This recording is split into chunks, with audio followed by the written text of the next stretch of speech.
রাজ্যের মন্ত্রী বিধায়কদের সুপারিশ এসেছিল মনীন্দ্র কলেজের অধ্যক্ষের কাছে। তা মানতে গিয়ে যে কলেজের ভর্তির নিয়ম লঙ্ঘন করতে হচ্ছে এবিপি আনন্দর সামনে অভিযোগ করেছিলেন কলেজের অধ্যক্ষ।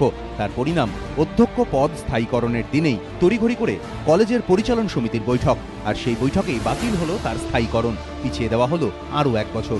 সরকার যখন বলছে ভর্তিতে মেধাই মানদণ্ড, তখন শহরের বুকে এক কলেজের অধ্যক্ষের এই অভিযোগ শোরগোল ফেলেছিল।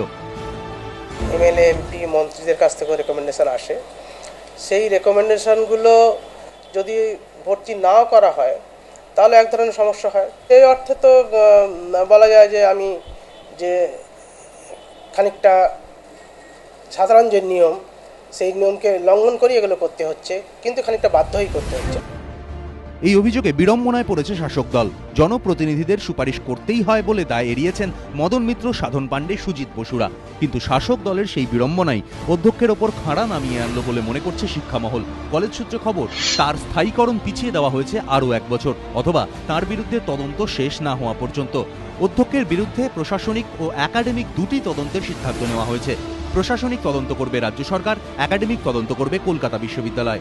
কলেজের পরিচালন সমিতির সদস্যদের মধ্যে যেমন রয়েছেন তৃণমূল বিধায়ক, তেমনি শাসক দলের অনুগামী অধ্যাপকেরা। বৈঠকেই মনীন্দ্র কলেজের অধ্যক্ষের বিরুদ্ধে অভিযোগ করা হয়, টেস্ট পরীক্ষার আগেই ফর্ম ফিল করা হয়েছে কলেজে। নিয়ম মতো সপ্তাহে 4টি ক্লাসের একটিও নেননি অধ্যক্ষ। এমনকি কলেজের কম্পিউটার কেনার বিষয়ে অস্বচ্ছতার অভিযোগ তোলা হয়েছে। আংশিক সময়ে শিক্ষকদের ক্লাস খাতায় কলমে বেশি দেখানো হয়েছে। যদিও বৈঠক শেষে পরিচালন সমিতির সদস্যরা কেউ মুখ খুলতে চাননি। সভাপতি জানিয়েছেন, যা বলার অধ্যক্ষই বলবেন। তো প্রিন্সিপাল বলবেন, principal is the custodian of the college. আমি কলেজে বলতে পারি, আমি ডিসিশন মেকিং এর ব্যাপারে আছি না, এই ব্যাপারে প্রেসিডেন্ট হিসেবে আমার বলার কিছু নেই। উনি কনফার্মেশনের দিন ছিল, সেই কনফার্মেশনে মিটিং হয়েছে এবং মিটিংয়ের আউটকাম আমাদের সেক্রেটারিকে জিজ্ঞেস করবেন, প্রিন্সিপাল সেক্রেটারি উনি বলবেন সব। সংবাদ মাধ্যমে মুখ খোলায় মানা, অতএব কথা বলেননি মনীন্দ্র কলেজের অধ্যক্ষ। ওয়েবকুটার সাধারণ সম্পাদক শ্রুতিনাথ প্রহরাজ অবশ্য বৃহস্পতিবারই প্রতিপক্ষের মঞ্চে এরকম আশঙ্কা প্রকাশ করেন।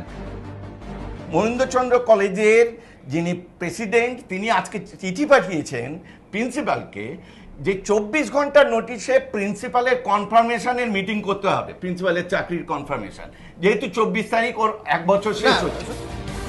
কিন্তু প্রশ্ন উঠেছে, শাসক দলের নেতা মন্ত্রীদের সুপারিশের খবর প্রকাশ্যে আসতেই কি অধ্যক্ষের টুঁটি চেপে ধরার চেষ্টা? সুপারিশ বিতর্কে শিক্ষামন্ত্রী জানিয়েছেন, মেধাই হবে ভর্তির মানদণ্ড। তারপরেও সত্যি কথা প্রকাশ্যে বলে কেন কার্যত শাস্তির মুখে অধ্যক্ষ?